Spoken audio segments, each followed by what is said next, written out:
I think once I joined the military and I found the brotherhood as well, you know, it was the perfect situation, and I wanted to give 100%. I wanted to be a machine physically and be able to respond appropriately mentally, and yeah, it became important to me.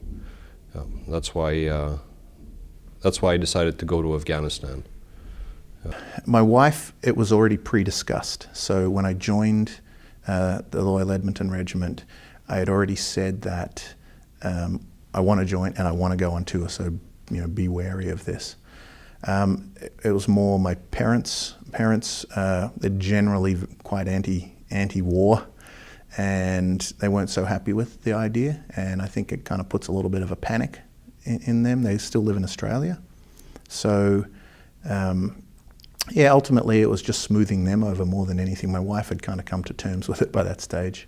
But yeah, there's certainly some tension, because the way I viewed it was that when she was over there, she was with a bunch of people that were all in a similar experience. They'd all moved away from home, they're all doing a different job, and there was a bunch of like-minded people where what she'd left behind was a family that was functioning and now was having to make change. I still had to go to work every day as before, except now there wasn't a wife when I came home, and there wasn't that person to watch TV on the couch with, have dinner with, etc.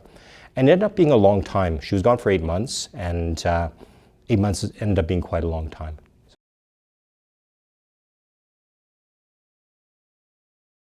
I had the benefit of having met a number of guys that had been to Cyprus, and many of them would tell various stories. I found it interesting that not a single story from Cyprus involved anything of a military nature. In those days, officers did officer things and soldiers did soldier things. And if you were in the officer corps, you had all these social obligations that you had to do. And they were prescribed. And we'll be told the lieutenant that didn't show up. So every Tuesday night was a formal mess dinner where you wore your mess kit. Every Friday afternoon was a garden party, where you wore, they called planter's dress, which is basically a white shirt with short sleeves and a tie and trousers. And you had to, and these were usually at the mess. They might have been at various embassies. So the entire diplomatic corps, like the whole circuit of the various embassies, they all held these kinds of events. And they expected to see the UN officers there too.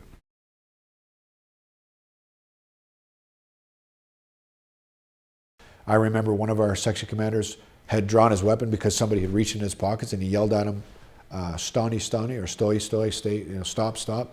And he pulled out 2 hand grenades and quickly put his fingers in the pins and was like holding them and screaming at us in another language that we couldn't understand, coming closer and closer.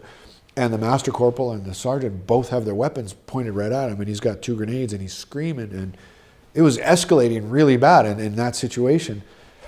He just looked like a civilian guy. Like, how do you know what his intentions are? And you can't understand what he's saying. The thing that always struck me was the house that we were in was on the edge of a village, and there was all these shoes outside the door, and what we figured out was the locals always took their shoes off before going in, so this village had actually been hit at night. Because like I said, the whole village had been burnt out, but there was all these shoes of all sizes neatly arranged outside the door. So, I mean, to this day, I don't know how many of them actually got out. The one thing that has never been acknowledged is the number of soldiers we sent to Croatia and Bosnia and stuff like that. That's the part that really, that irritates me. And I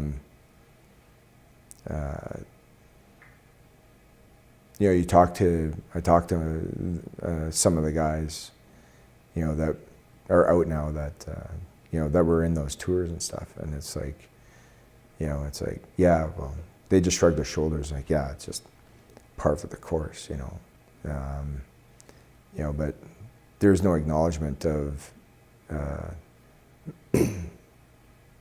what we did as a reserve force and as a unit,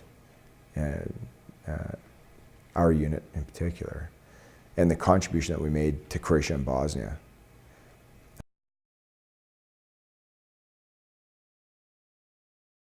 I had gone there not knowing what to expect, course, we had our flak vests in our vehicles, we had gas masks in our vehicles and our helmets, and we had no weapons. We weren't allowed to travel in the West Bank with weapons.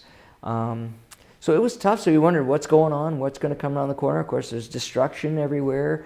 Some beautiful homes with just leveled buildings, darkened buildings, rubble, garbage.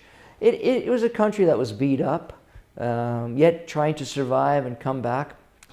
I had broken away from the Canadian paradigm of living. Life was not about driving up Crowchild Trail to go home. Life was not about putting up with clients who refused to pay or landlords who were onerous. Life was not about complying with the rules of chartered accountancy.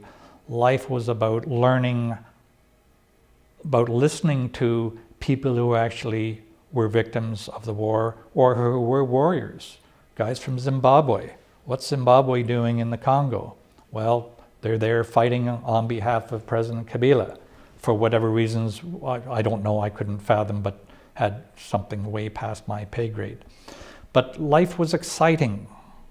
You didn't know, with some extent, you didn't know what was going to happen the next day. But you could say that about every tour, couldn't you?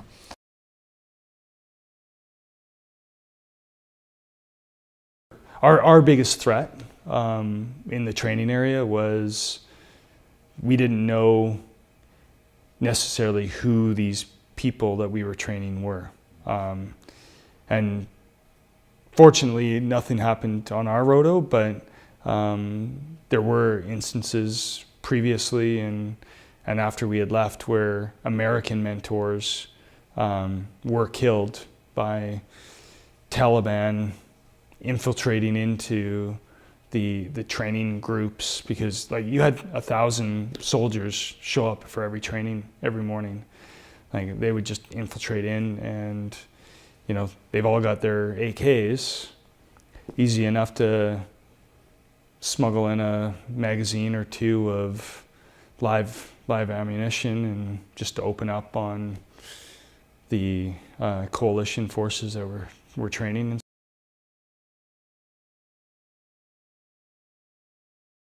On the return trip, their vehicle was hit by a VBIED. They were all driving in a Bison. So in that vehicle, a member of our team, his name was Corporal Jason Warren from the Black Watch. He was killed. 2 other members of the team were wounded. Also, the Bison driver, who was a guy named Corporal Gomez. He wasn't part of the PSYOPs team. He was a Reg Force corporal from the 1st Battalion. He was killed. So we sort of had this. Like I've always thought about that. That if I'd made an excuse or if it kind of worked out differently, that that maybe those guys wouldn't have been where they were. Like I think about that. I think about that a lot.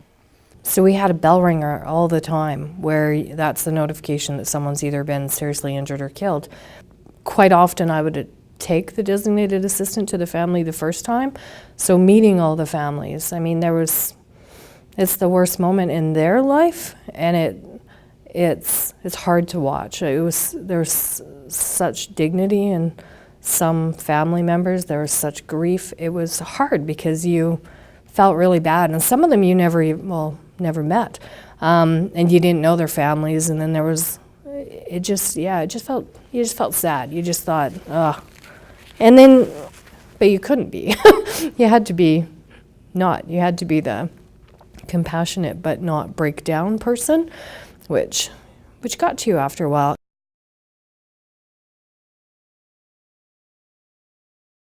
There was a task that came up, and my boss at the time, he said, well, we need a female bilingual warrant officer. And then I put my hand up slowly. I guess that's me? What do you need? So he suggested that, there's this task going on, would you be interested?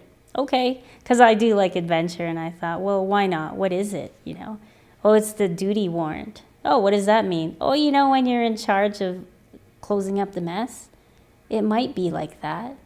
And he was a seasoned master warrant officer, so I'm sure he could have told me a bunch of stories of what it could be, but he just left it at that. It was 2 days before I would stop sitting bolt upright because my rifle was not attached to me.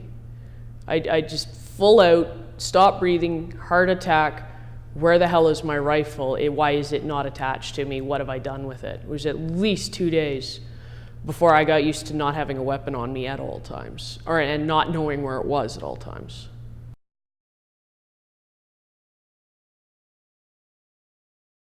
Because those lessons learned in those hard days, take them, hold them, understand them, take them apart, look at them, understand them, find a use for them. And once you get that done, that is how I developed the ability to transition.